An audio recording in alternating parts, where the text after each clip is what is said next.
香港咧有一個超級嘅吹哨者就係潘焯鴻Jason 潘，咁咧佢好中意為民請命，佢咧而且咧就乜都識，乜都會，咁樣咧係個小超人。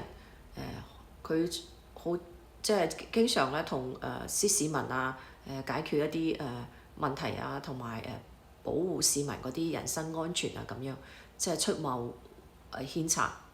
咁咧 Jason 咧雖然乜都識，但係咧當佢講到佢話佢甲流之後咳啊，咁佢就話我發覺豎起嘅衣領都可以唔使咳得咁緊要喎，即係保護下條頸。我聽咗之後我真係好好笑雖然Jason 潘焯鴻咧乜都識，但係喺個保健方面咧，佢就真係唔係咁跟得上嗰個世界潮流啦。咁而家我哋都知道不管你係得咗流感或者係冇得，秋冬都係容易咳嗽嘅。咁而家世界潮流最興嘅咩？係蜂蜜咯。咁你揾蜂蜜咧就要注意，就要揾即係保護自己個呼吸道啊嘛，係嘛？秋冬嘅時候，蜂蜜你就要揾一啲最緊要就係產地啦。同埋佢嗰個嗰個環境係咪純正啊？佢個工藝係唔係即係達得到即係嗰個世界嗰個要求？咁咧蜂蜜有好多種啦，有蕎麥花蜜啦，有橙花蜜啦，有 rosemary 啦。即係地中海嗰度好中意用 rosemary 啊、蝶迷香啊、thyme 啊、萬里香啊咁樣。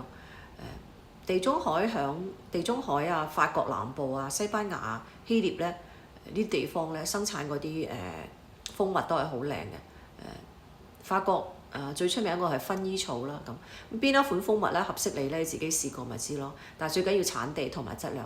咁我呢度咧同大家推薦咧就係加拿大嘅一斤牌嘅蜂蜜。咁加拿大嘅一斤牌嘅呢個係蕎麥花蜜啊，蕎麥花咧都係比較出名，可以即係保護你嗰個呼吸道咯。咁加拿大嘅環境啊，同埋自然資源，大家都知道，都唔使我多講啦。咁大家可以試下睇下我講嘅啱唔啱。